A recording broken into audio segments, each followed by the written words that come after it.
This evening we have a subject which is probably one of the most difficult in the entire field of our interest. It has been said that the history of the study of consciousness is the history of religion, philosophy, and science.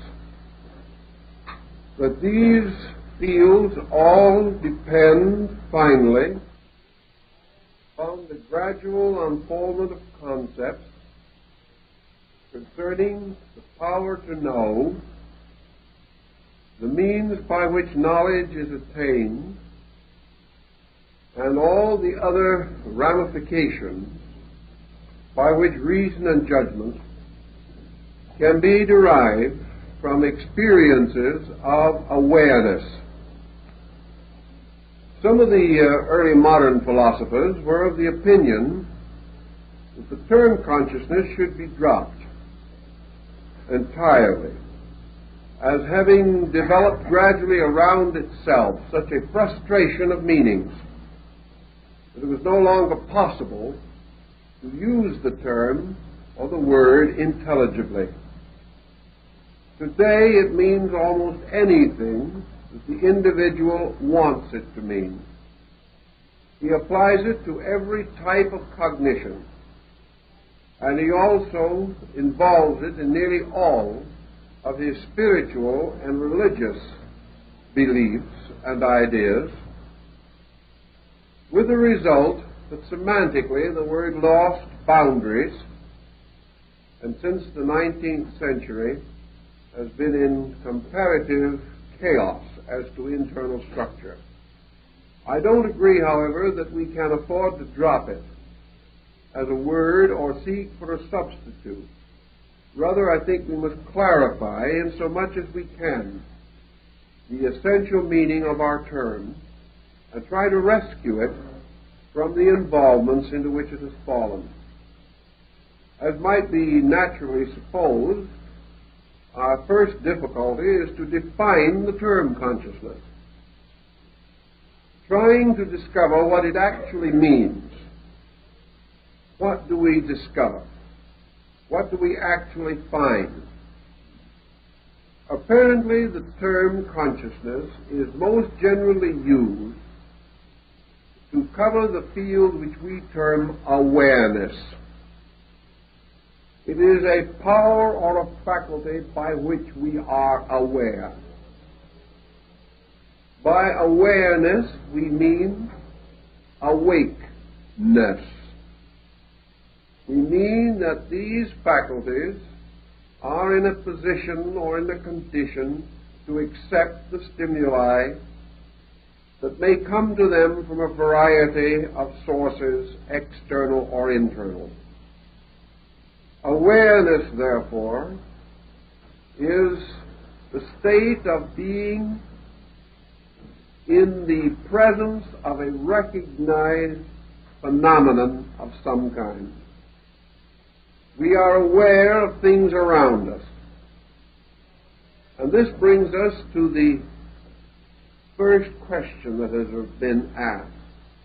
Is man aware of the fact that he is aware? Up to a very recent time, there is reason to doubt that. Awareness was an acceptance. The individual turned his attention from one thing to another and accepted into his nature the testimonies of his senses, things seen, heard, touched, flowed into him, but he was not aware of himself in relationship to these things. He was not aware, for example, that his own consciousness accepted or rejected these phenomena by intent or purpose. It was merely a something forever available to become aware of whatever stimuli was brought within its range.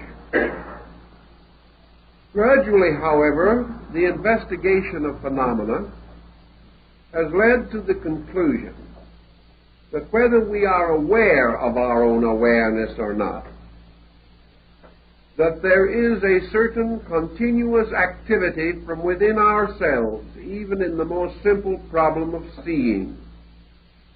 Seeing is not merely the sense of sight, registering its own testimony upon something within man. Seeing involves a motion from within man, a motion of experience, a motion of inevitable and intuitive recognitions. The individual seeing, whether he is aware of it or not, immediately begins to estimate the thing seen. A power within himself begins to pass judgment upon the thing seen. And this judgment is nearly always based upon experience, based upon memory, or upon previous instances in which similar things have been seen, or upon comparison, or perhaps upon the intuitive sense of utilities involved. Whether we know it or not, we always see with a certain appraising power. We are constantly passing some kind of judgment about the things seen, accepting it, rejecting it, liking it, disliking it, responding to it pleasurably or without pleasure, actively or passively. Thus, there is something within the individual that responds to the pressure of sensory perception and causes awareness to be immediately specialized into a series of judgments, conclusions, attitudes, and opinions. Yet this process, occurring almost too rapidly for us to estimate it, still does not cause the individual to experience the fact of his own participation in awareness. Most persons, being aware of something, are not aware of their own faculty procedure. They merely accept things seen, assuming that this is a natural and normal procedure. It is only after the rise of man's philosophic life, when he began to question the methodology of things that happened to him, that he began to get frustrated over the problem of his own awareness. Prior to this time, he simply was glad that he had this awareness. Gradually, however, the problem of trying to understand it intrigued his mind, intrigued his reason. Now, why should man wish to know how and why he is aware? Probably the answer lies in the gradual arising in human nature of certain doubts. From early time, man became aware of the fallibility of his own judgments. He realized that he could be mistaken, that due to the pressure of some psychic factor within himself, he could not depend upon the validity of his own sensory perception.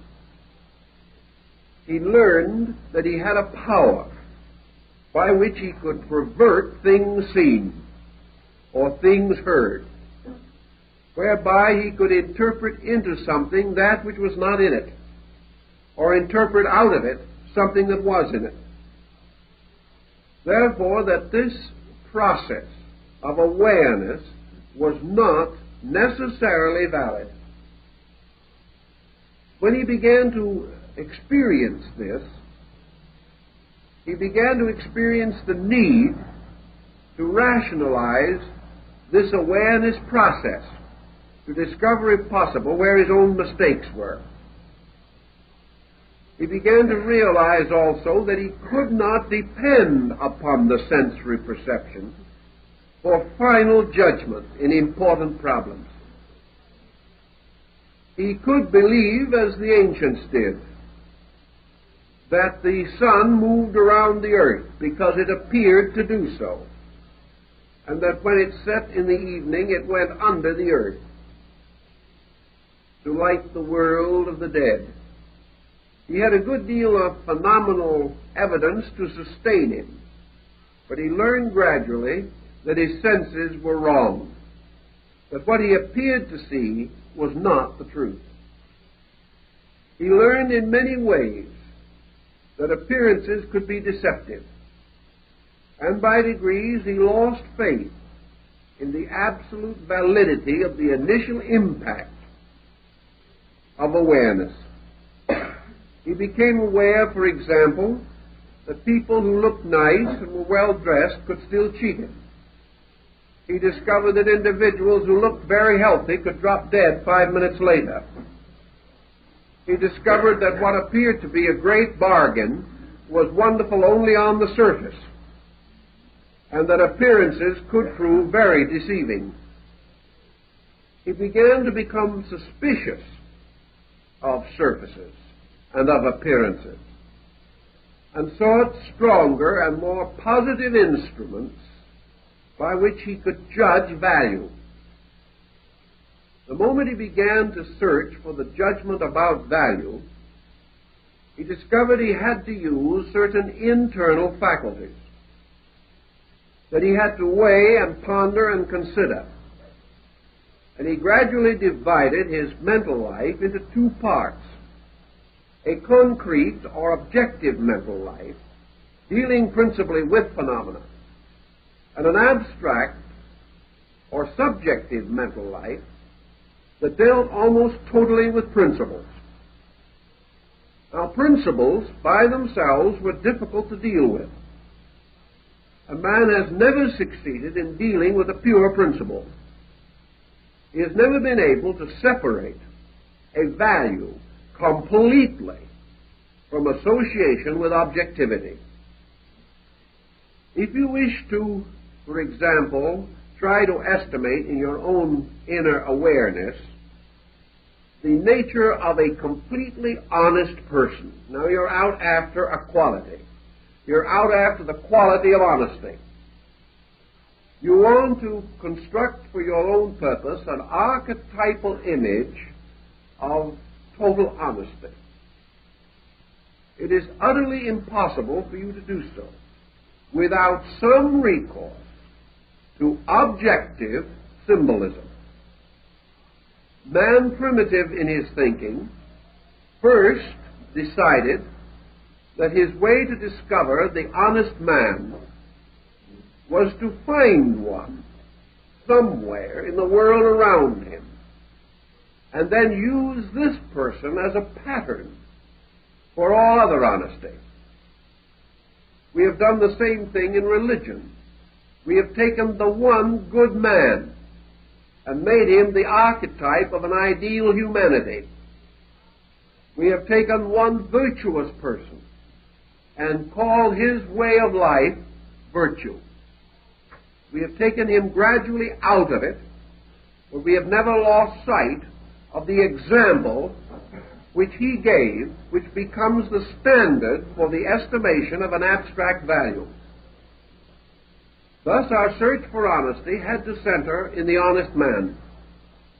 Our search for truth had to be centered in a person who seemingly possessed this power or this invaluable treasure to a pronounced and outstanding degree. Truth without a truthful person or a truthful situation became comparatively unthinkable. So we were never able to completely get away from our dependency upon the records that our awareness had brought to us. Today, when we think of good as a virtue or as a quality, we must associate it with good persons, good conditions. We say that something fortunate that occurs to us is good. We must tie it with some phenomenal thing. Thus, as psychology has pointed out, we are not yet in a position to say that what we call consciousness is an arbitrary something within us which judges all other things. We are not able to say that consciousness is something in us forever judging righteous judgment. We would like to say that it is, but we are not able to prove this, either in our own living or by recourse to the compound example of life around us. We must, in absolute honesty, therefore, say that consciousness as awareness is an awareness capable of error, an awareness which merely is awareness, but is not able to pass final judgment upon the qualities of which it is aware. Now this brings us to what you might almost call your Scottish metaphysical position on this, namely that consciousness per se and substantially represents the divine in man. That consciousness is a God-given attribute, inscrutable because it is divine, beyond definition because it is a spiritual thing, utterly transcending any of our objective or material experiences. Now this causes also a moment of pause, because we know that we are now in the presence of a serious dilemma. If consciousness is inevitably divine, then we must explain the margin of error which we find in it, because we are not able to assume that there is a margin of error in the consciousness of God. Consequently, if consciousness is inaccurate, if man can come to certain conscious conclusions which are not true, then consciousness cannot be totally and completely divine, because if it is, we associate it inevitably with the element of the infallible. And every aspect of consciousness that man knows today is fallible.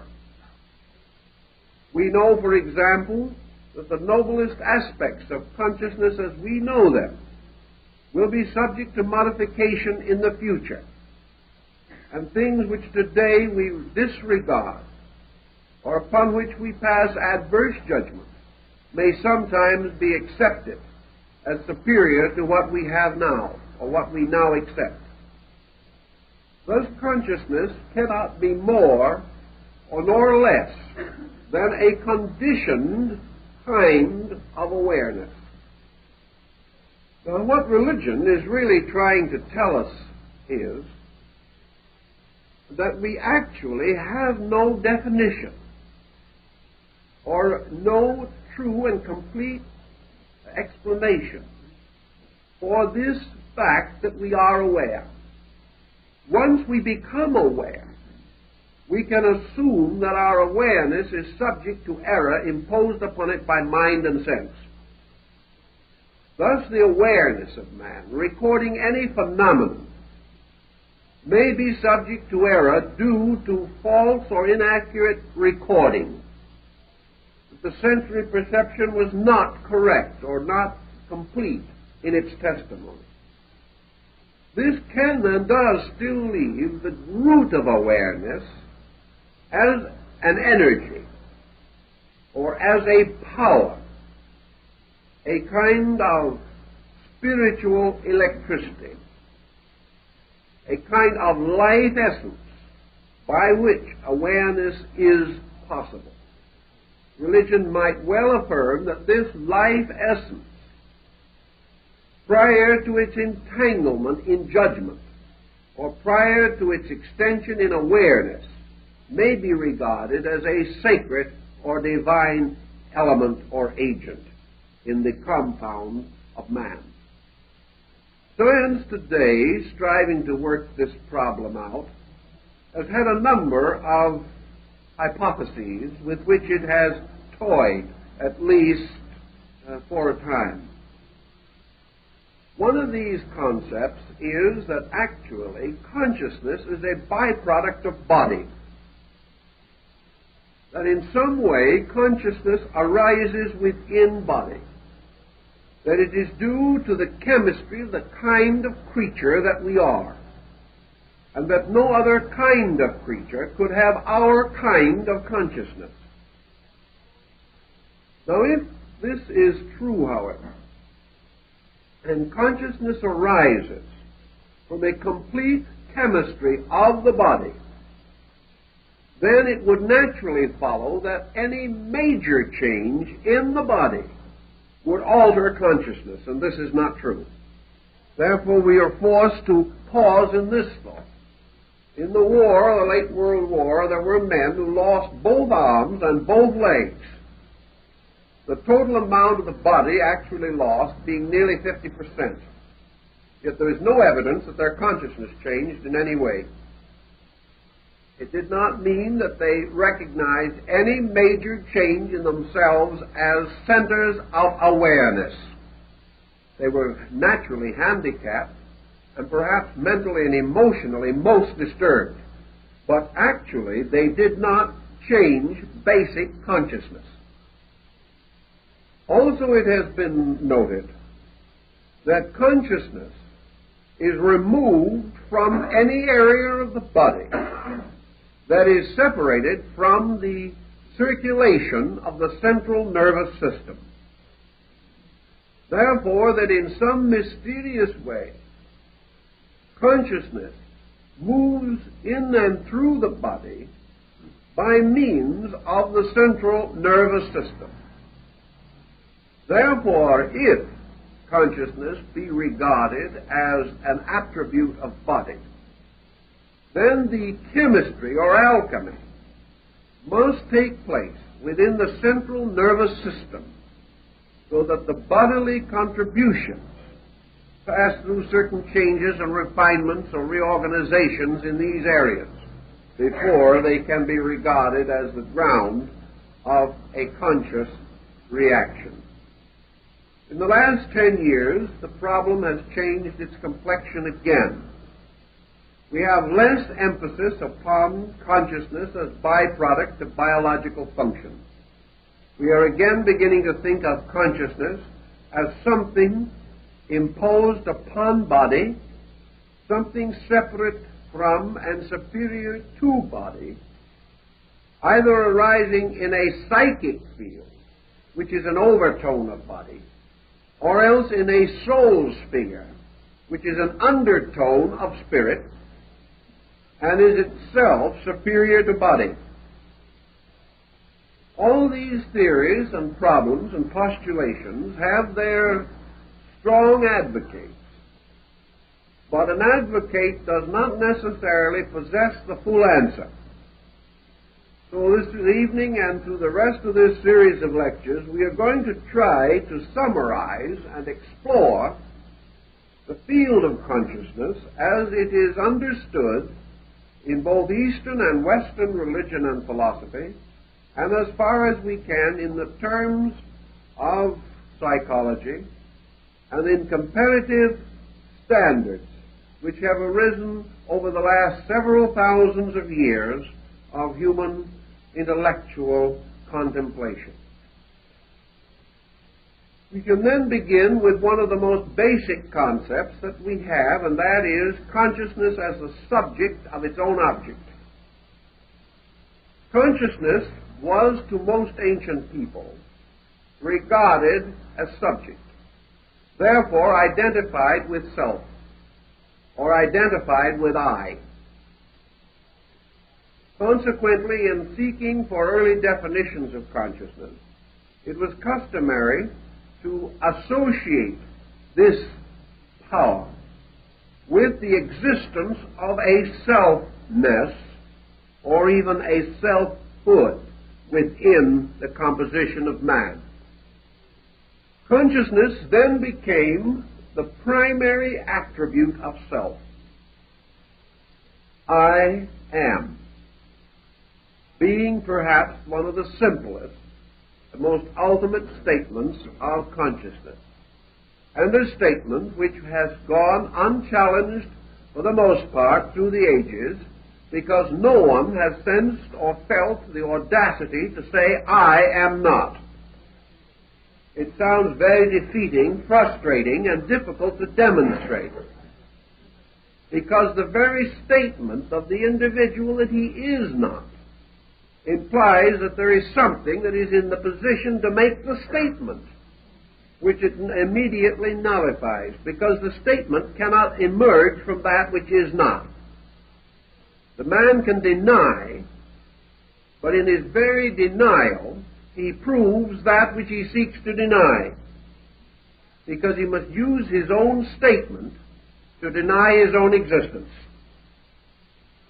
This becomes illogical, and primitive man, even at an early time, was not that foolish. He outgrew this situation rather quickly. So he came to the conclusion that in some mysterious way, consciousness was man's statement of his own existence. That the man knew that he existed. And the mere fact that he knew that he existed was the primary proof of consciousness. How he knew, what he knew, why he knew, these questions have never been answered. But that he knew became a self-apparent fact, against which there seemed to be no possible attack. The individual attempting to demonstrate his own lack of self-existence found that it was impossible to make a demonstration without making use of the very elements which he sought to deny, so he was forced to give it up. We find in religious writings, therefore, quite frequently some simple statements such as I am. And we find this in the story of the visit of Moses to the court of Pharaoh in Egypt. When Moses and Aaron wanted to have the authority to appear, they wanted to know who had authorized them to go before Pharaoh. And God answered to them, tell Pharaoh, I am hath sent thee. I am. Being primarily, therefore, a statement of divinity. This I amness allowed man to remain for a very long time simply basking in the fact of his own existence. The fact that he existed, however, rapidly led him into complications. As this sense of I amness began to develop, man could not sense his own selfness except by the creation of a dynamic comparison. I am implies also the inevitable existence of that which is not I. I am makes a little wall around something which we call ourselves, and gives to this which is within the wall a peculiarity different from that which is outside of the wall. Therefore, the individual can turn toward himself and he can say, I am. He can turn away from himself and observe anything else in the universe and say, this is not I. So man developed a universe in which all things ultimately resolve themselves into two groups, I and not I. I was a very small group, consisting of one unit only. The not I was everything else that existed. Therefore, we may say that the not I was in an overwhelming preponderance. Also, this recognition of the I and the not I led to a further complication, namely that man could not and did not live by I alone. If the individual could have lived totally from within I, being an entirely self-sustaining creature, if he could have fed himself from within himself, clothed himself, if he could have reproduced his kind alone and without reaction from any other creature, if he could have created his own empire for one being and one being only, and have lived without any dependence whatever upon nature around him, he might have gone on in blissful indifference to the not I forever. But he could not do this, and he came upon another dilemma, namely, that in his experience, nearly everything that he wanted, everything that he needed, everything necessary to his survival belonged in the world of not I. He had to go out and cut down a tree when he wanted some wood. The tree was not I. He went fishing and he caught a fish which was not I.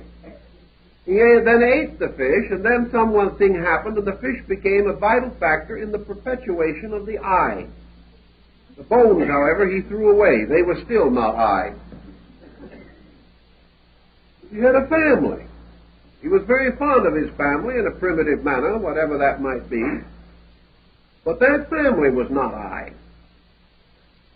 And he gradually discovered also that the most difficult and terrible interval that exists in nature is the interval between two creatures with the same kind of I.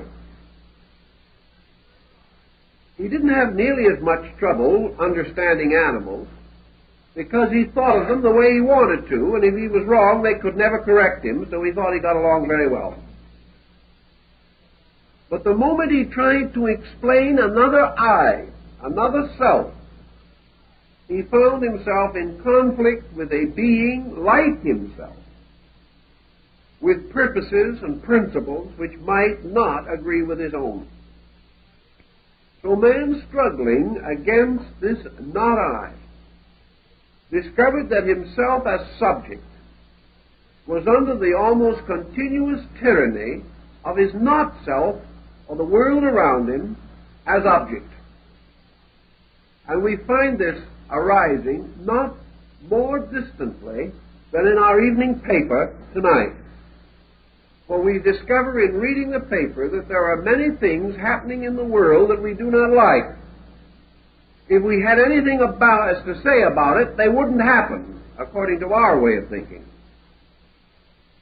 We feel, however, that these things are being caused by not I, by somebody else, and that as sure as we are here, we must suffer from the happening and the doing of some other I that is not ourselves. Thus we have gradually grown to the position where we are all the victims of the collective objective, the thing outside of ourselves, and remain as passive observers, having a continuous awareness that things around us are going contrary to our inclinations and that there is nothing we can do about it. This is a rather confusing and crippling type of recognition. Man had it for a long time, however. This is not new with us, though it is new every time it happens. We have then man as self, looking around him into a world in which most of the values are very difficult for him to understand, and most of these difficulties arise from the action of other selves than his own. He may abstractly conceive of the fact that for everyone else he is also one of those other selves, and that therefore the universe is composed of an infinite number of selves, each one unique to the one who it belongs to, each one almost impossible of comprehension by anything except itself. This curious psychological situation has always been a cause of difficulty, and probably always will be, as long as it continues, because it places the human being in a strange relationship, a fatalistic, frustrating relationship with everything else that exists. Consciousness begins to tell us these things as we use it in terms of awareness. We therefore come to the conclusion that consciousness is in some way a rather individual thing. That consciousness has to be the sum or substance of something. So we then go to the next step, namely the possibility that behind each of the forms in nature there is a separate conscious entity. The moment we do this, we come into religion. For now we find the body to be possessed by a spirit, or occupied by a conscious being that has an existence of its own apart from body, but is brought into a relationship with body during the phenomenon which we call physical living. We now have, then, conscious beings who have dispositions, characteristics, and attitudes which they impose upon body. Body, then, now becomes the victim of spirit, or of the spiritual entity. The psychic being becomes the autocrat. Instead of body creating consciousness, body becomes merely the instrument for the expression of consciousness, whether this consciousness be good or bad, depending upon the nature of the being which inhabits the body. Now, what do we have in support of this concept? We have one thing that seemingly is very powerful, and that is this ultra-individuality of selves, this apparent hopeless separateness of selves. This situation that we see around us, that we are not understood by others, that the purposes sacred to us are meaningless to others, that basically we have great difficulty understanding and just as great difficulty being understood by any other being. Under such conditions, it seems that we can demonstrate that consciousness is a series of individual units, each one encased in some kind of form or body, and that these individual units are irreconcilable in themselves, having different origins and different destinies. This seems, from a phenomenal standpoint, reasonably conclusive, but it presents us with another rather abstract but important dilemma. And that is that we observe everywhere in nature that things in their ultimate states are not separate. We recognize, for example, that this solar system of ours is all to a great degree bound under the luminosity and energy of one sun. That this one sun, or one light, or one life, illumines all things, sustains them, nourishes them, and is present in their compound.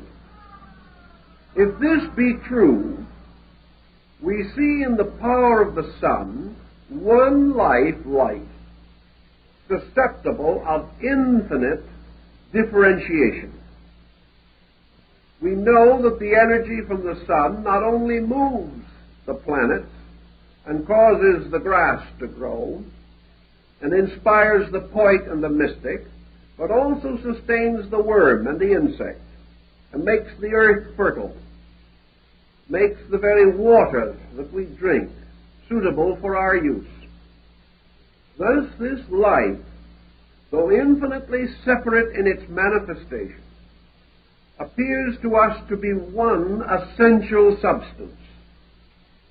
Man, contemplating on this in the golden age of philosophy, came to the conclusion that the life in man must be essentially one substance, on the simple, empiric, logical premise that there cannot be more than one life, because life is not a separate thing, but a total and inclusive thing.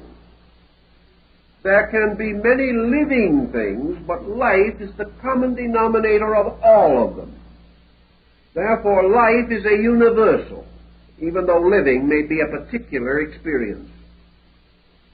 Thus, the ancient, contemplating this, came to the conclusion that as life is able to support many things in no way resembling each other, and at the same time certainly not resembling life itself, which is totally invisible in its own essence, so consciousness can be one thing, although it is manifested as many different things with apparently little similarity, and with the same attribute that life possesses, namely that in its substance it is invisible.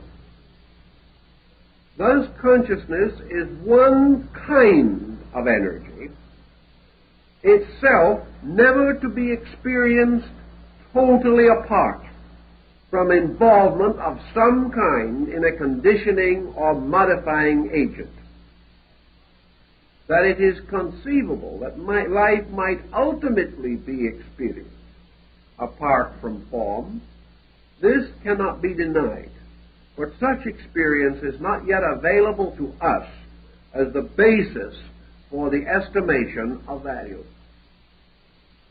So philosophy advised us to contemplate that while consciousness, as it relates to our personal life, is a highly individual thing, that it is sustained by a common energy, which is the root and source of it, and that this is a universal thing. But that while man in particular may be conscious of many things, he has no facility and no power by means of which he can be conscious of conscious life in itself, apart from any modification or form which it may assume. Out of this type of thinking, perhaps, developed the theories of Yoga and Vedanta. These theories being very largely based upon the recognition of a common universality of life, and therefore that behind all individuality, all personality, all separateness, there has to be one common energy, and that this common energy is actually a most uncommon energy, inasmuch as it is the pure energy of divinity itself. This, of course, led from a concept immediately to a precept, and Vedanta developed along the idea that having affirmed the existence of a transcendent universal energy, in this case a universal energy consciousness, that it was the privilege, duty, and responsibility of the human being to so integrate or organize his own resources that he could become increasingly conscious of this universal agent. That he therefore made his own way of life to achieve a universal experience of consciousness. Now, this universal experience of consciousness, the modern psychologist warns us, is not quite as simple as religion might make it seem to be. Because actually, how are we going to discover the validity of our own mood? Supposing the individual actually has what he regards as a genuine experience of cosmic consciousness, how does he know that it is cosmic consciousness?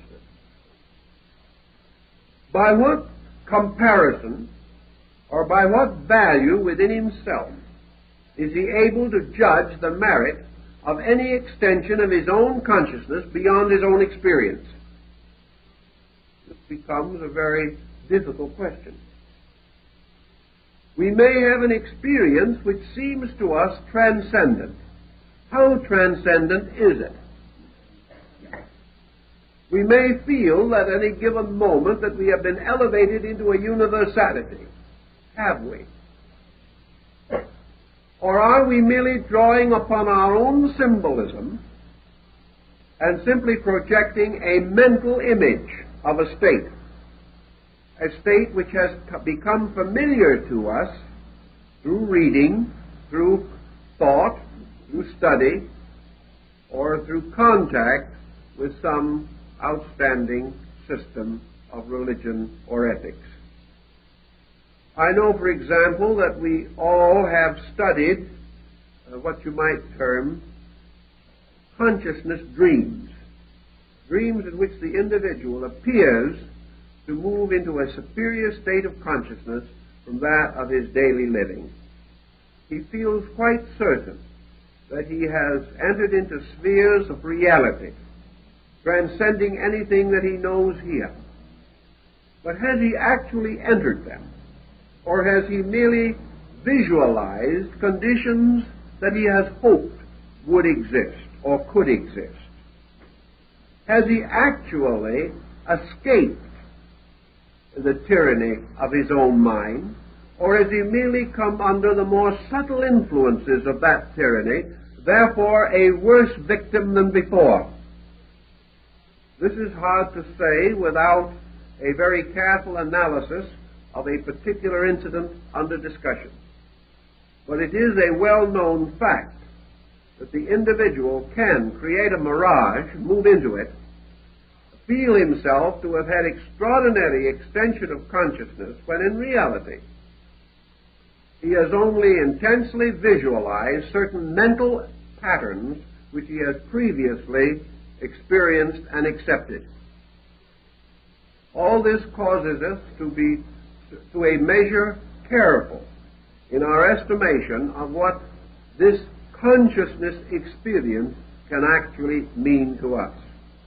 We have to be very thoughtful, very wise, not allow ourselves to become too optimistic in our examination of these factors.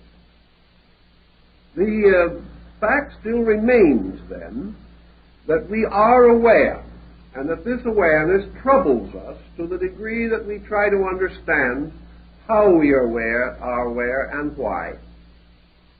And perhaps in going into this situation as thoughtfully as we can, there is another approach that might be worthwhile. And that is the approach of the mystic. And the mystic, seeking to discover consciousness, tries to do so by suspending the function of everything that is not consciousness. He does not attempt to storm the gates of heaven. He does not attempt to push his own mind or his own convictions into the world of causes. He does not attempt to dictate to the universe as to how it exists or what it is like, nor to impose any concept of his own upon universals. He takes the attitude that if he imposes no concept, if he suspends all of his own personal attitude, that which remains will form a kind of door by means of which the impersonal, at the root of himself, may come through into manifestation. In other words, that if he can prevent illusion, prevent himself from distorting his own mind, prevent himself from allowing the mind to dominate his spiritual convictions, that in this way, by suspending mind, he can come into the direct presence of consciousness itself. But the thing that blocks consciousness in man is mental activity. The ancients assumed, of course, that two things blocked it: mental activity and emotional activity. That wherever the individual was under mental or emotional pressure, he would never be honest, he could never see anything as it truly is, and he could never be still and permit the internal to move through him. Thus the Quaker, the Quietist, the Sufi, all of these types of mystics assume that consciousness could best be experienced or discovered through the total suspension of all function. And this was to a measure behind the meditative disciplines of Eastern religion, as well as the monastic disciplines of the Western Church. Out of this experience, however, came a series of consequences which also have to be estimated in terms of value. One thing we do know, namely that the suspension of the objective faculties of the individual certainly did have a particular and definite result.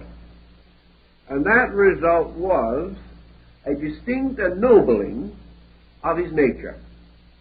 The individual who was able to suspend his own selfishness, for example, exhibited a larger measure of unselfishness. The individual who was able to suspend worry found greater internal organization. Therefore, we can say that the person who is able to suspend negative processes in his own psychic life certainly gains a considerable amount of insight, or releases a superior quality of insight as the result of escaping from or overcoming negative or lesser degrees of insight. Thus, in the experience of the mystic, there seemed to be an increasing godliness, an increasing sensitivity to value, as the individual slowly relinquished those attitudes which were most likely to bind him to false concepts and standards.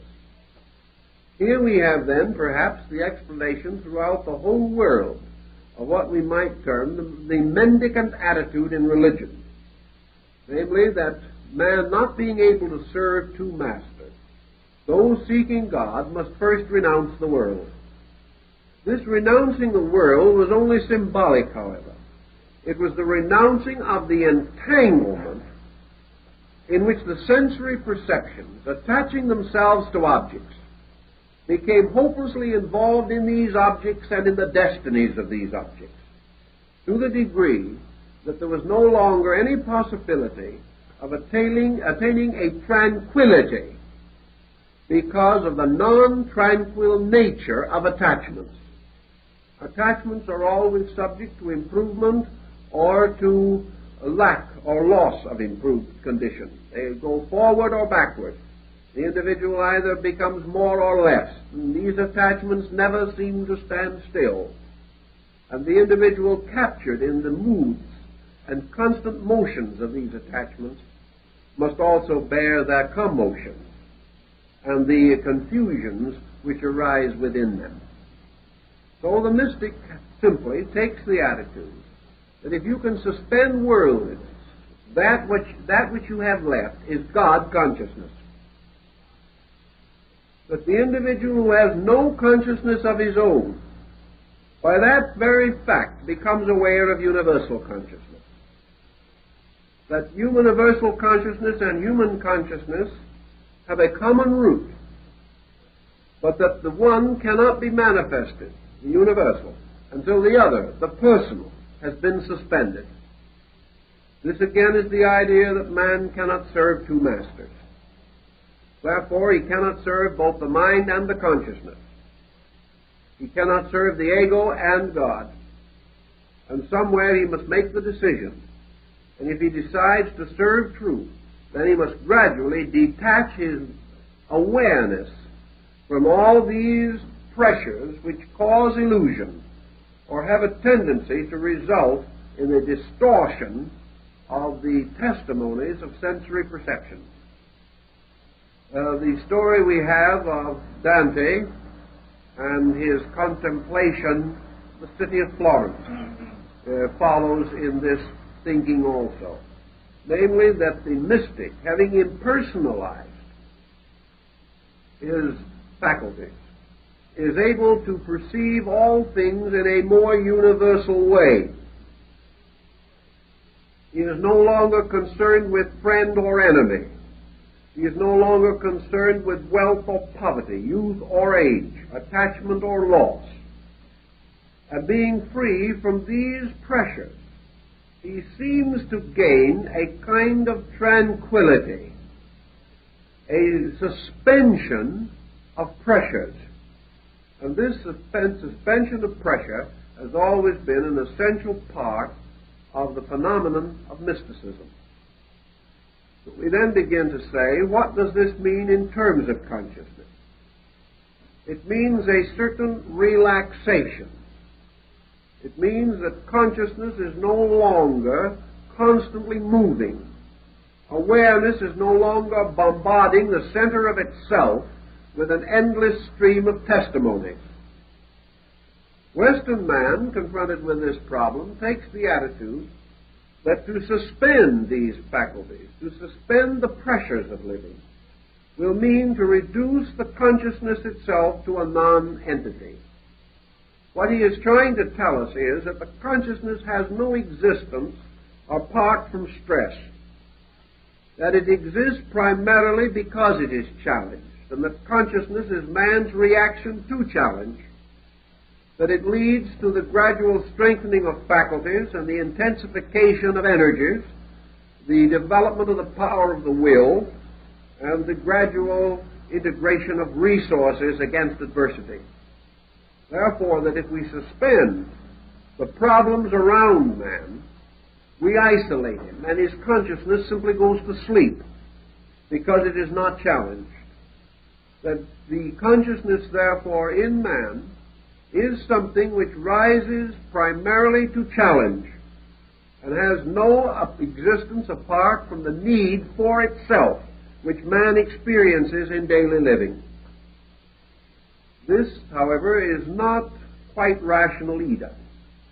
It is subject to a great deal of controversy and debate on a number of grounds. First, if consciousness is dependent upon phenomena, such as man's association with the immediate problems around him, and consciousness represents, as we have a tendency to believe that it represents, one of the highest existing forms of energy in space, then it leaves universal consciousness dependent upon universal action and causes God to be totally dependent upon his creation for his own existence. This opens another question. It opens the problem as to whether the divine nature in this respect is identical with human nature. Man is dependent for certain experience upon his environment. Is this also true of deity?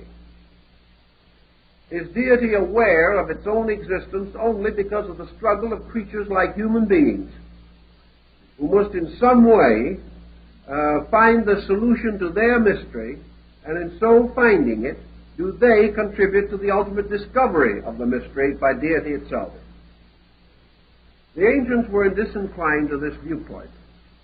They were more inclined to view a middle attitude as one perhaps of greater accuracy, admitting that consciousness is dependent in its manifestation upon phenomena. The ancient also affirmed that it has an existence and subsistence apart from phenomena.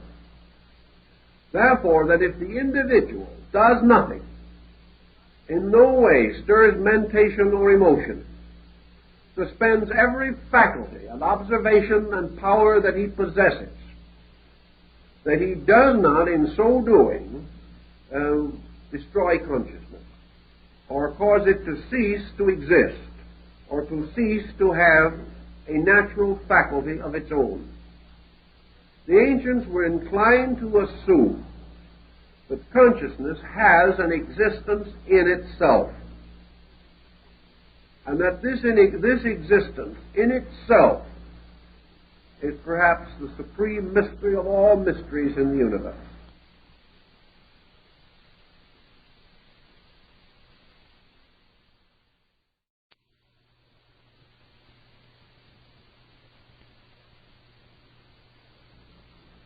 Let us assume that man with personal consciousness becomes by means of it able to understand a personal world of particulars around him. Yet with this particular or personal consciousness, man is not capable of understanding universal mystery. Man is only able to totally understand on a level. And here is something that's rather important to bear in mind. The moment the individual ascends above his own norm, his power to understand slowly decreases. The moment he descends below his present norm, his power to understand also decreases. If, therefore, man contemplates any form of life essentially less than his own, he contemplates it with no more assurance than he contemplates a life superior to his own. Man is therefore locked on a level. We might say, for example, that man's body, containing within it all the working parts of his own elaborate economy, that man should be capable of the experience of the parts of his own body, but he is not. Man is utterly incapable of experiencing the problem of his own heart.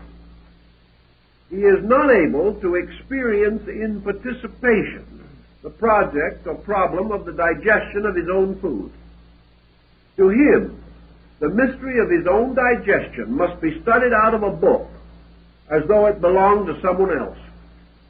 He cannot experience the process of his own digestion. The only time he can get a little taste of that kind of an experience is when he has indigestion. Then he discovers that he is aware of something. But even this awareness does not prevent him from making the same mistake that caused the indigestion. Man is aware of pain or discomfort, but he is not aware of process. He cannot be very quiet and very still and experience his own digestion. He cannot be very quiet and very still and experience what happens to a nerve within his own body. He must consider even his own body as something separate from himself, something that he must study. He has to go to school with others to study the structure of body in common before he is able to examine his own. Yet this body belongs to him, and its energies are sustained by his life, yet he cannot share in it. If he goes upward into a world of more rarefied conditions of consciousness, he cannot, by moving inward, discover the nature of his own ideas. He cannot actually experience his own ideals. He cannot contemplate a superior state of himself, nor can he for one moment experience the consciousness of the orders or hierarchies which he believes are above himself in nature. It is very difficult for him to experience actually the wisdom of one of his own kind, slightly wiser than himself. And he certainly has difficulty in really appreciating one of his own kind who is a little more foolish than he is. He is locked within a very narrow gamut. And his consciousness thus simply does not escape either upward or downward under the normal functions of living. If, however, he enters into a state of contemplation and he detaches himself from all worldliness around him, trying to absorb himself into the most subtle parts of his own being, could he then become sensitive enough to experience the functions of his own body? Eastern yogas tell us that he can, but that it requires a tremendous amount of discipline and a very highly developed science, and that also that to experience a state of awareness superior to his present state requires a very high advancement in the yogic art. But these things will not happen by accident, but that, of course, they will all happen gradually by evolution over long periods of time, because man is growing into new experience continuously. But until he actually experiences these things, he cannot cope with them. And consciousness, as consciousness, does not fill this interval. It does not make it possible for him to do that which is otherwise impossible. But the potential of consciousness seems to possess within it the power to accept growth by experience, so that experience never outgrows consciousness, but becomes a new instrument for its manifestation on a higher level. All these factors then contribute to another point. Thinking of personal consciousness, the individual, following the old concept of microcosm analogies, which dominated thinking for 1,000 years in Europe, became a habit, comes to the next conclusion. Is his own state of consciousness a key to the relationships of universal consciousness? If, for example, man is personal, and the universe is bigger than man, and must support many men, many beings, many creatures, may we justly ascribe to the universe a universal consciousness, even as we ascribe to the person a personal consciousness? We may certainly do so, but when we divide consciousness from personal to universal, what do we experience in the process of so doing? Do we know any more than we did before? In the majority of cases, we do not. Universal consciousness simply becomes our consciousness applied or projected by ourselves toward a state which we have not experienced, but which we must conclude is bigger than our state. Therefore, we come up with the idea that universal consciousness is greater. Because this universal consciousness is associated with God, it is better. Because deity is presumed to be all-knowing, this universal consciousness is omniscient. Because God is everywhere, this universal consciousness is omnipresent. And because God does all things, this universal consciousness is omniactive. But when we have said these things, what have we said? We have only tossed long words around. We have not actually experienced any of the factors involved. We have simply projected our own state upon the universe and assumed that as man has the awareness of self within his own nature, that the universe is ruled by a being also possessing awareness of self. Awareness of self by man is called personal consciousness.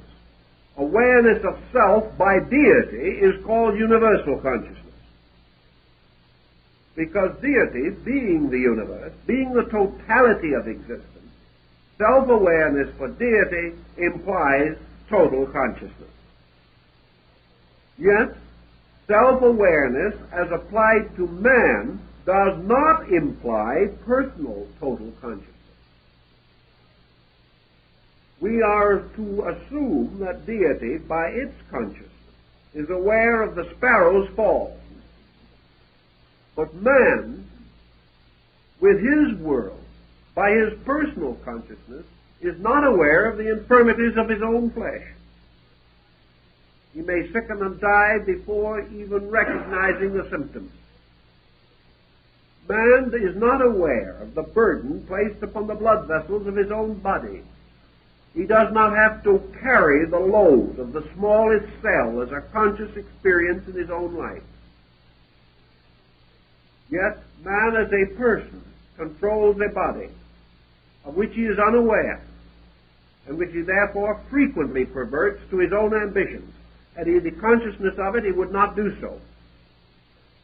How then shall we affirm that universal consciousness is actually aware of us any more than we are aware of the cells within our body? We affirm these things, but we do not know them to be true. We also affirm them on the testimony of certain individuals who claim to have had certain experiences. We do not deny these experiences. But until these experiences can be so standardized that they can be examined by more than the handful of isolated witnesses, we cannot, on the other hand, totally accept, without question, findings about which we have inadequate information or substantial knowledge.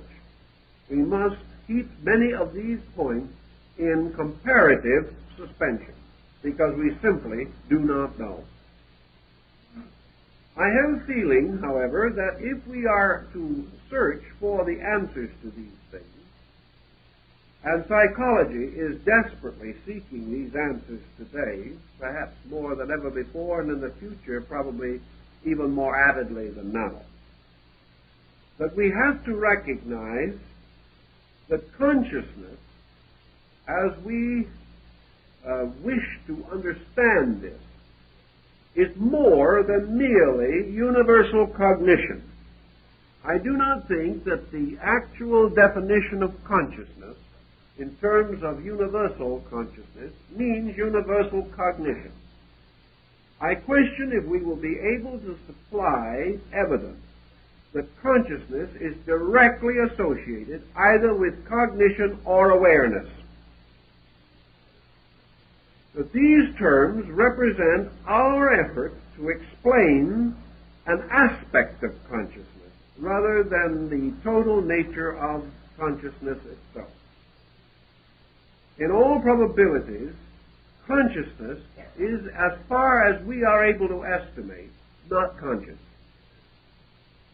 In this sense of the word, that consciousness is a kind of an infinite potential which is capable of infinite unfoldment from within its own root.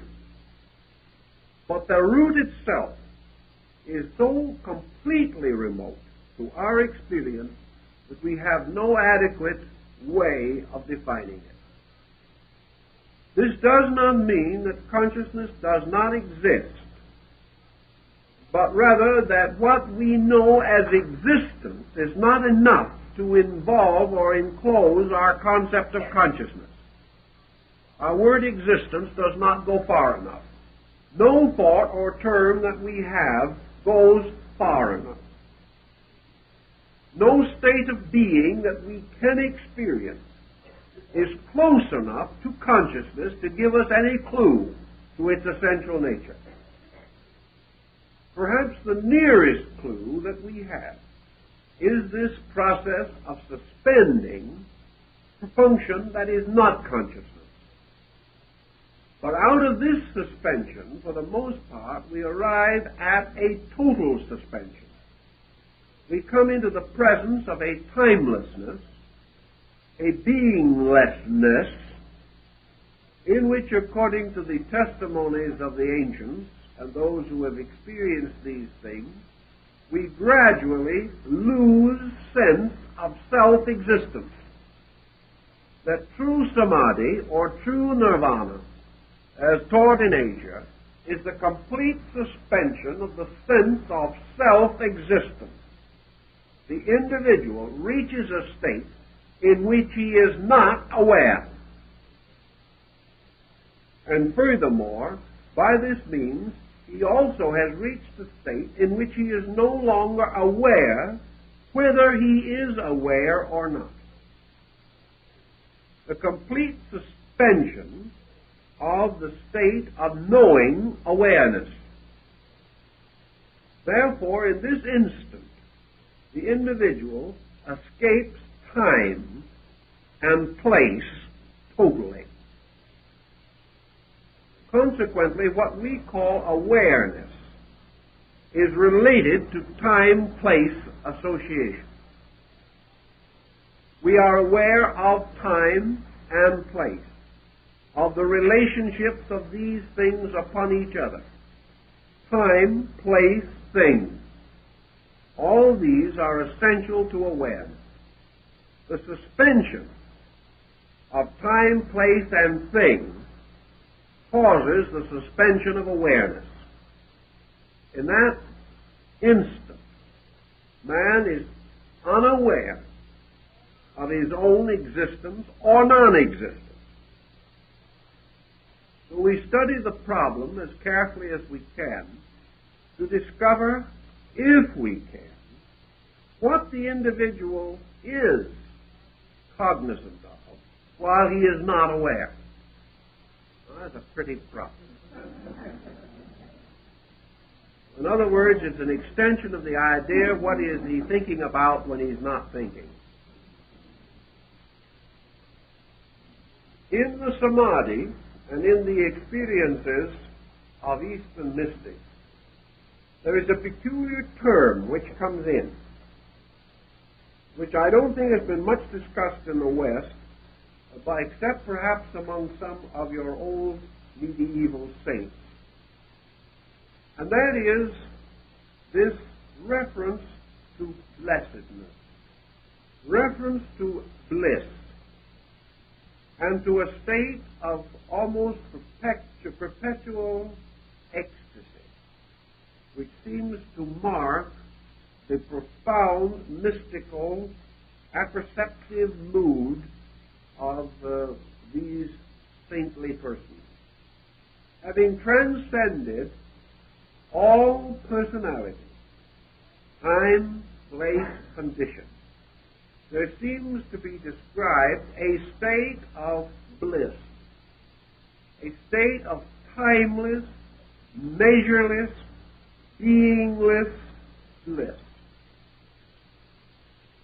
Now this has been explained and studied a great deal, particularly in your Oriental philosophy, to find out how an individual can be so blissful when he doesn't know that he exists.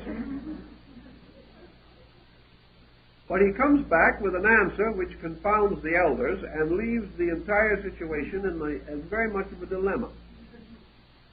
Namely, that bliss exists, that he has discovered that a condition exists, but he does not, which is the exact reverse of everything we know. Are we then to affirm that consciousness in its own nature, a priori, is the exact reverse of everything that we know? Is consciousness the opposite of every definition we've ever given it? Is consciousness, therefore, by its very nature, completely contrary in substance to the extensions of itself in matter? Is anything that appears to be good at one pole bad at the other? And is this consciousness, which we know as the continual urge to be aware, is true consciousness a complete suspension of awareness, presenting to us some dimension above awareness, beyond anything that we can conceive of with our present faculties and our present knowledge? Buddha took the position that true consciousness was not only incomprehensible to us, but different from anything that we have ever experienced, and making use of a series of instrumentations which we have no awareness of. That true consciousness is not extinction, but can only be discovered by the total extinction of every process that we use to attempt to attain consciousness. Inasmuch as every process that we use creates pressure, creates intensity, and builds a greater wall of illusion or misinterpretation around our awareness problem.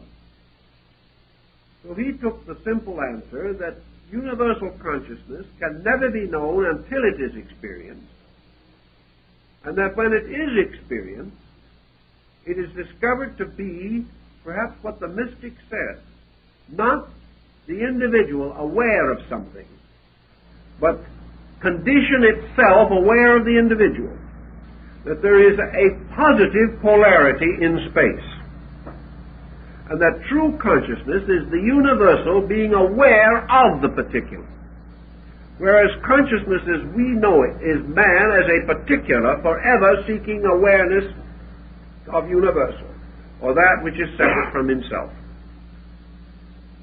Man seeking to understand what is separate, whereas consciousness is forever moving through that which is not separate, but is the same. Consequently, true consciousness is the discovery of sameness, or the total experience of sameness, whereas our type of consciousness, our analytical consciousness, is constant awareness of difference. Socrates and many of the Greek philosophers worked very hard on this problem of consciousness, although the term was not very well known to them as we use it today.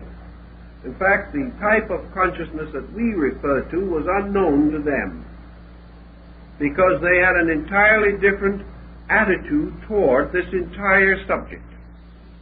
They held it to be self-evident among the Greek idealistic school that man was a stranger coming into this world, arriving here, having his internal psychic life drowned or intoxicated by matter, and that therefore he lived in this world in a kind of stupor from which he could only be released by discipline or by initiation into the mysteries.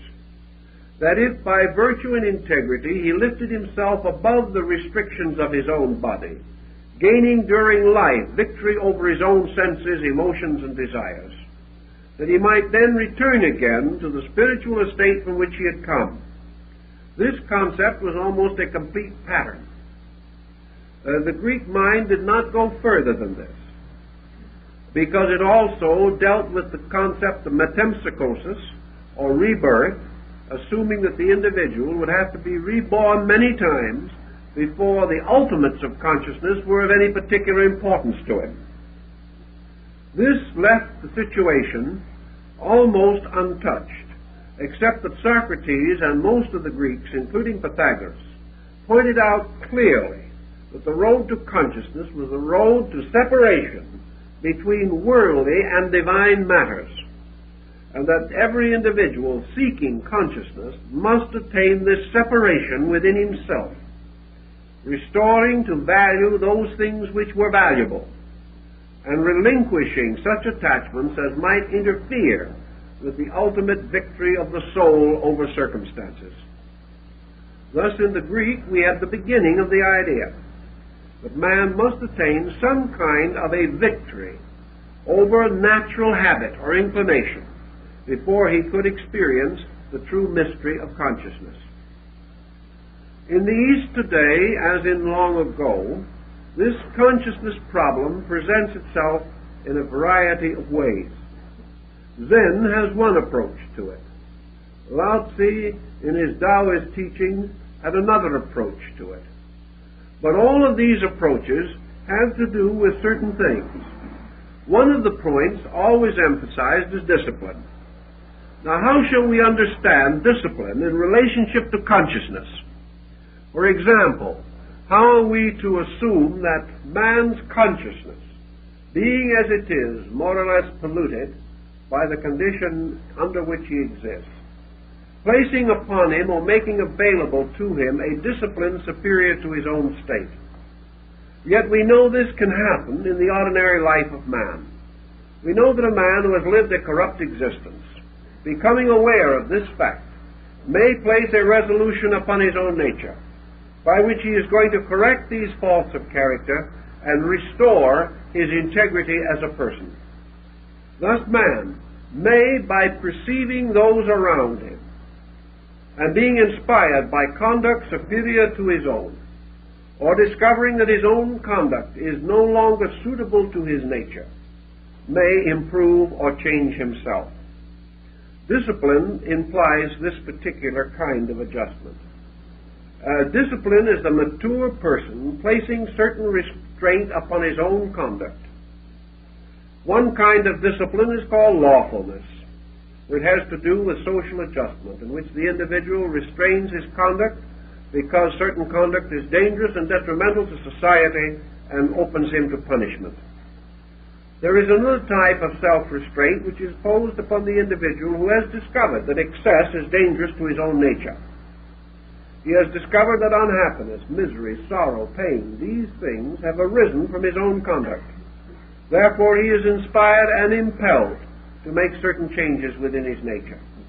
Go further into this same policy, and you come to your philosophic theory, namely that discipline philosophically imposed is man's recognition that it is possible for him to control his own faculties, that it is possible for him to impose upon his own nature certain rules suitable for the improvement of his own total being, and that such may be termed discipline or penance, or may be applied by an obligation or an oath or by a voluntary commission.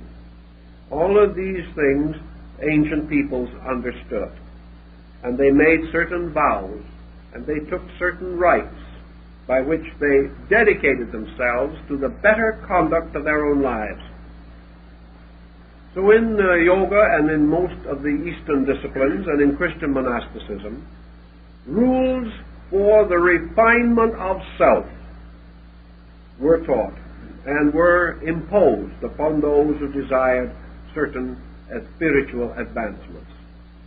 And I think that in the majority of instances, these rules, though perhaps difficult, had numerous virtuous connotations. I think the loss and complete lack of self-discipline, which has so distinguished our modern age, is responsible for a large part of the trouble that we are now in. The individual failing to accept a responsibility to himself has lost the wonderful privilege of being stronger than his own desires. And lacking this experience, he has been unable to meet adversity with the strength and courage and dedication which perhaps was present in civilizations less advanced technologically than ours. So that the possibility of self-discipline, as in Zen or in Taoism, must be given due consideration. Self-discipline in terms of consciousness is the individual assuming that there is a life within him that is part of a universal life, and that this life is by substance and nature either greater than the common life of the person, or else in potential is capable of greater advancement, or of being able to support more adequately the improvement of the individual, if he will make an effort in that direction. So the disciplines of consciousness assume that there is something in man which is capable of a better knowing of things, a better acceptance, a better understanding or appreciation than that which is commonly available. Ancient man then began to study. Modern metaphysics followed in the same general pattern. The effect of the mind upon the man, and have come to the conclusion that the mind, as the Indian classic, the Gita, says, can be and frequently is the slayer of the real.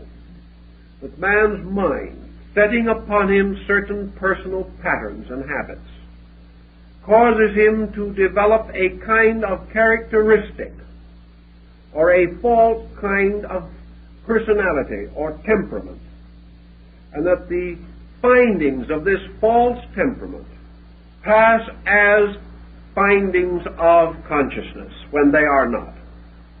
And that when the individual says I, he is usually not referring to his center of consciousness, but to his intellectual egoism. That when he says I think, he is not stating the truth. He is saying what he says without consideration. For what he means is the mind thinks. And instead of the mind being used to think by the I, the mind is its own master and is imposing its own requirements upon the self. Therefore, as Buddha points out, the individual says, I want. This is a lie except in one particular. Buddha says that man can say, I want, only in one way and make it honest. And that is that I want liberation. That any other desire except complete spiritual emancipation is not a desire of the I. Therefore, that the I does not want. The individual says, I like. Buddha says this is a lie. It is only applicable under one condition: when the individual declares a fondness or likeness for absolute truth. That nothing else arises from a proper level to say, I like, I want, I believe. To say, I possess, is false. And if there is a consciousness in man, this statement is an absolute contradiction to that consciousness. To say, I possess, is a false statement, because I cannot possess. The only thing that can possess is my body. And to say I possess means that I assume that my body is I. To say I want is to assume that my emotions are I.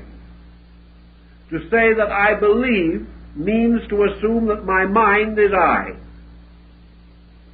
To say I think is to assume that the thinker is the self. And these assumptions are not true. Therefore, the terms that we commonly use, and with which we are continually fortifying our own psychology, these terms are false. The longer we become addicted to them, and the more strenuously we observe them, the more completely confused that we will become. And this has apparently been true because we have finally reached the pinnacle of all confusion. There is no way in which we can estimate greater confusion than that we have now, except by waiting until tomorrow. Then we will have a new experience of how much worse it could get. But now we have reached the apex of the conceivable. But actually, consciousness is none of these things. Consciousness impels none of these thoughts, because in the substance of consciousness they are useless. Actually, everything that the individual does, he does for one of two purposes, one the positive and the other negative. Everything he is doing is either in order that he may approach reality or that he may depart from unreality. Everything we do in order that we shall be more happy or less unhappy, that we shall be more popular or less unpopular, more successful or less unsuccessful. Everything is either a positive or negative effort to move from an unsatisfactory condition to one that is satisfactory. How then can consciousness, which is total satisfaction, have any motion in it whatever? How can consciousness be escaping from anything or desiring anything? How can consciousness desire to be more than it is or to have anything that it does not possess? Havelock Ellis points this out in his mystical experience description, that in this transcendent moment he was desireless, that he lived or existed in a state of such complete adjustment with existence that he realized that there was nothing missing. Nothing could be added. Nothing could be taken away. Therefore, everything for which we exist, which is to add or to take away, must cease to be significant. And the motivations that move all of us become non-operative. What is man, therefore, to do when all of his familiar motivations cease to motivate him? He apparently is suspended in nothing. But actually, in that state of suspension, he is for the first time at the end of a journey through unsatisfaction toward something. Now, we do not assume and cannot take for granted even for a moment that the universe ends in a stasis. That all dynamic is eternal, we are reasonably certain. That forms and types of motion and energy can constantly change, we know. But that energy itself can cease, we gravely doubt. We know that it may be subject to modification, that it may pass into forms beyond our comprehension or conception, but that it shall cease once it moves is beyond our certainty at least. Therefore, we have no reason to assume that man ends in a suspension of a heavenly state of bliss which leaves nothing to be desired and permits nothing to be present that is not desired. This would be a complete suspension, a complete end of everything. What we are therefore probably dealing with is that we are bringing the individual out of the well at the bottom of which he has been existing, as in Plato's legend and fable of the well, that what we call nirvana, or the total extinction of man's escape and defense patterns, is actually the release of man's consciousness as fact. And therefore, at that time only, is the truth available, inasmuch as error has ceased. That actually, under those conditions, man passes from a prenatal state, which is the one he's in now, into a condition of birth, being born out of ignorance into a state of reality. That state of reality is therefore comparable to our concept of consciousness. But under the present condition, we are simply unaware of it, being no more able to remember or recognize it than we are to remember our state before birth. Yet that we had a state, we know. What it was, we do not know. That we have a state beyond us in the future, superior to our present, we are convinced by instinct within us. What it is, we do not know. But we can only assume that it is more than the absence of itself. That whatever is less perfect is moving towards a condition superior to its own state. We do not wish, however, to be caught in the thought that the pushing of the present condition into the future makes it perfect, nor that the complete satisfaction of any pattern that we now hold means security. What we are trying to achieve is the realization that there is an integrity, whether we know it or not, like it or not, believe it or not, accept it or not, and that it is toward that integrity we are moving, and that that integrity may or may not agree with anything we now believe, but that we are approaching it by trial and error regardless of any other efforts that we make. And your disciplines imply that it can be approached by discipline also. Discipline merely being the exhaustion of error by character rather than by accident. Under these conditions, man is capable, perhaps, of so suspending error in his own thinking and in his own formulas that he is capable of the experience of consciousness. That he will be able to experience it completely in body is unlikely, but that he can experience a shadow of it. A sensing of what lies beyond it is conceivable if he performs these disciplines and follows in the footsteps of those who have led the way to these supernormal experiences of awareness. That brings us then to the next step in our problem.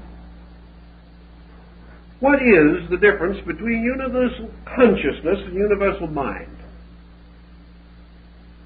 Universal mind, apparently, has always been held as a demiurgus or as a secondary deity. The universe brought into existence as a mystery of consciousness.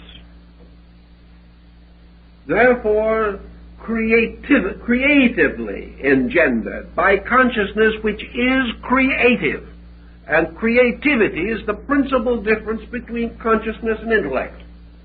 Intellect is not creative, consciousness is. Wherever intellect seems to create, it is because of consciousness content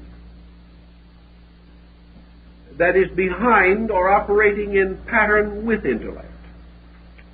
But universal mind becomes the regulator, the administrator of the world in which man exists. It was therefore sometimes referred to as the third logos.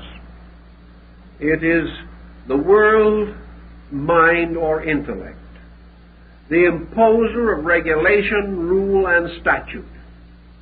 And the world under its intellect becomes a rational animal moving in space. Plato so defined the world. When the Greeks referred to the world, they referred to what we would call the solar system, or perhaps even the universe in some of the connotations that they had of the term. So the world as a mental entity is a mental autocracy in space. Even as man, as a thinking or mental creature, is a self-governing unit, governed by reason, intellect, or mind, governed according to the quality and capacity of individual and collective intellect. The mind, in turn, deriving its authority, substance, essence, and energy from world mind. Man with mind can become the thinker, but mind has never yet satisfied the inclination of man in his search for truth. The mind is not capable of the experience of truth. The nearest that it can come to it is the organization of reasonable facts. Therefore, the mind can discover the reasonable. The emotions can discover the good. But only consciousness abides in the substance of the real. And reality is beyond that which is either reasonable or good. The reasonable may be only reasonable in terms of relativity. The good may be good only in terms of relativity. But the real is unchanging, as the root behind all change and phenomena. Therefore, in classical thinking, consciousness is associated with reality. And that being is said to be conscious, which is capable of apperceiving reality. And that being is considered to be enlightened, whose true nature is regulated by the reality locked within itself. This reality is not mental, but man has created a false reality which he has imposed upon himself. And perhaps the false reality which he has imposed is best exemplified in his materialistic culture. For in materialism he has established a world ruled over by the concrete faculties of the mind, which have become a despot of realism on a material level. Realism as opposed to reality, for they are not the same thing. Materialism, rationalized, has become our way of life, and it is also promising or threatening to become our way of death. This carries with it the ancient belief that consciousness differs, therefore, from reason in its experience factor and in its creativity. A thing thought out is not a thing lived through. Thought is a kind of vicarious laboratory process. The individual can think about many things which he has not experienced and will not experience, because he can read about them and think about his own thoughts. Consciousness, however, is rooted in an experienced reality. It is rooted in the individual's power to say, I know, without exaggeration. The power to know is not the power of reason. The power to know is a sensitive field within the individual which either can receive the total impact of a fact or else is capable of so energizing its own nature that it can discover the fact in things around itself. Therefore, the question has been asked, and perhaps with validity, is the difference between objectivity and subjectivity in this sense that error is the result of external things moving in upon the individual, and reality the result of the individual moving out upon things. This could be a valid comparison if we do not push it too far. I think there is no doubt in the world that consciousness discovers value in things, and that it does so by an intentional purpose. That consciousness coming in where intellection ceases, searches for that which the intellect cannot find. Intellect, for example, can discover character and motive. Consciousness, however, seeking reality, seeks the experience which led the individual to his conduct. And as we go further and further in this, we discover that the mind judges, but consciousness does not. That in some mysterious way, we refine the same thought that Jesus gave to his disciples. The mind says, judge righteous judgment. Consciousness says, judge not at all. For whatsoever measure ye judge, so shall it be judged unto you. Condemn not, lest ye be condemned. In other words, mind passes judgment, consciousness suspends judgment. And there is a constant situation. This suspension is not due to the individual merely following the rule not to judge. Consciousness in some way takes the edge out of judging. It takes the pleasure out of judging. It lifts the individual from the mental exercise of the either-or Aristotelian mode and causes the intuitive recognition of value so deep that the individual no longer feels qualified to judge. Therefore, the persons with least mind have most fixed opinions, whereas those whose knowledge is greater hesitate to express an opinion, simply because the more they know, the more aware they are of what they do not know, and how much more there may be to any problem that they can possibly perceive. Thus, as consciousness increases, man's immediate mental certainties decrease. And you can have a mental bigot, but you cannot have a bigot in consciousness. Because consciousness is a thing in itself impersonal, and bigotry has to be intensely personal. So wherever we contact consciousness as we know it, or as we perceive or believe it, we observe one thing, that there has been a great motion of humanity. We come back to Bacon's concept of observation as one of the basic instruments of knowing. There's been a great motion of mankind from the beginning of time, a motion in which man has sought to discover reality as it is referable to himself. We have observed also that in this motion certain individuals, certain times, beliefs, attitudes, doctrines have come forth, and that down through time we have gradually come to most admire, most deeply revere and regard, respect, and consider as admirable persons with certain attitudes.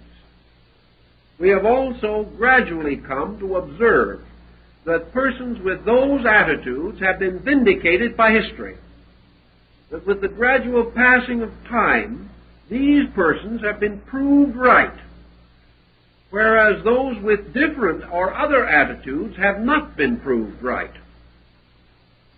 Thus we have a certain experience framework to indicate the correct or general motion of man's awareness. We know in general the kind of awareness that has made better people. We know the kind of awareness that has enriched cultures and has given us all that we have of nobility and beauty and truth. We know the kind of awareness that survives death and causes persons to be discovered, honored, and revered centuries after they are gone. We also find that this kind of awareness is seldom accepted by their contemporaries, and that whereas those popular in their own day have disappeared or been forgotten, those clinging to certain broad, unchanging patterns have been remembered after their own time, and still are remembered, and that among those with certain attitudes, the immortals of our remembrance have been selected, and that these persons continue to influence the world and have always influenced, since their own time, at least certain groups. We know, for example, that Plato is read today 1,000,000 times more than in his own day, whereas many great names of his time are not even remembered to us. Thus, certain types of thinking have not only moved individuals, but have contributed to the permanent motion of peoples, of cultures, have led to the gradual building of sciences, for upon certain foundations that must have been true, the sciences that we have gradually developed were developed. Had they been essentially false, we could not have built upon them. So there are attitudes, there are beliefs, there are teachings that have survived simply because of a strange integrity locked within them.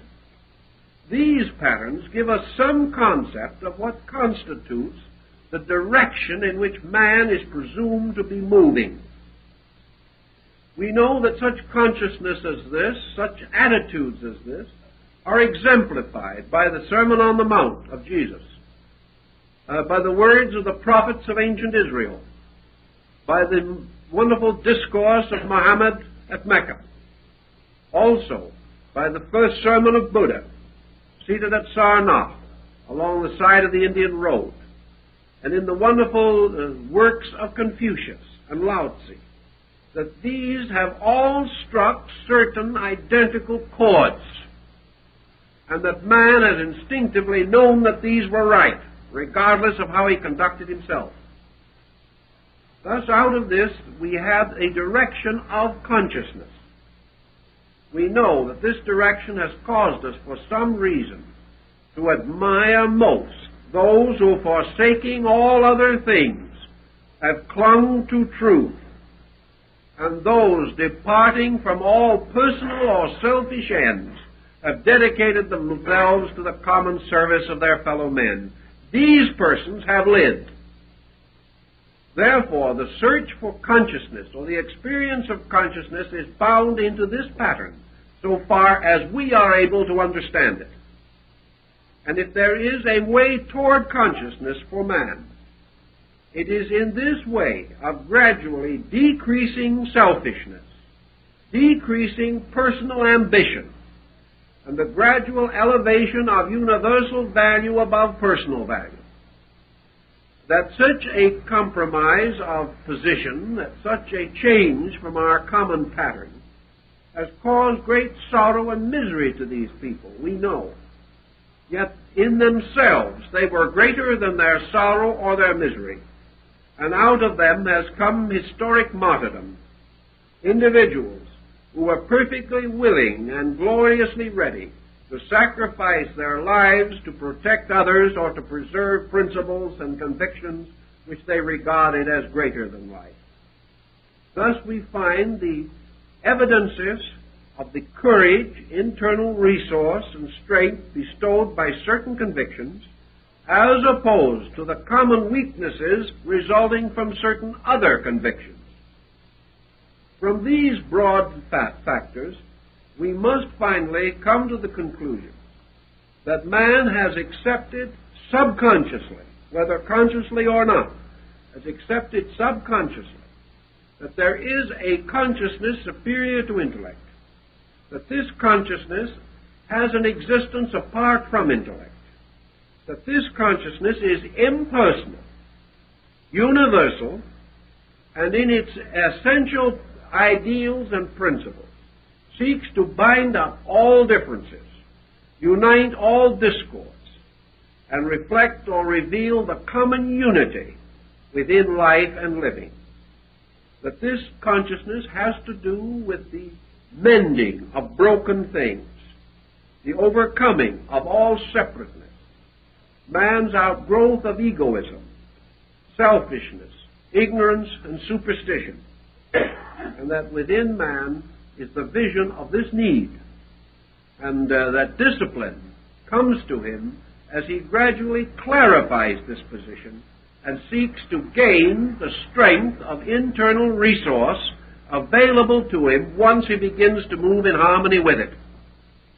And the search for consciousness for man today seems to be the result of a dedication by which he resolves to move himself with consciousness, toward consciousness, and dedicates himself to those ends which, to the best of his conviction, represent the proper and natural ends of consciousness, as differentiated from the intellectual and emotional ends which he has previously cultivated and which have led to discord and disaster. So we have this experience of consciousness, with man seeking to do those things which man's universal experience has demonstrated to be right, does gain greater courage, greater insight, and greater internal strength. And from these circumstances may assume that at this present stage of his growth, this is the direction which it is proper for him to take, and that therefore he gains the support of consciousness by dedicating himself to those universal values which he senses within himself, and which, if they have any origin at all, certainly originate in consciousness rather than in the selfish, separating factors of his ordinary existence. So the individual dedicating himself to his superordinary self, to that which is beyond his common, daily purposed self, finds that he gains greater strength, greater ability, greater respect and honor, and achieves greater good. For these reasons he assumes that such motion on his part is motion toward consciousness, or with the approval of consciousness, and that he is rewarded by the release of greater understanding from within himself, this understanding being that part of consciousness which he conceives it to be possible for him to sense, know, or understand.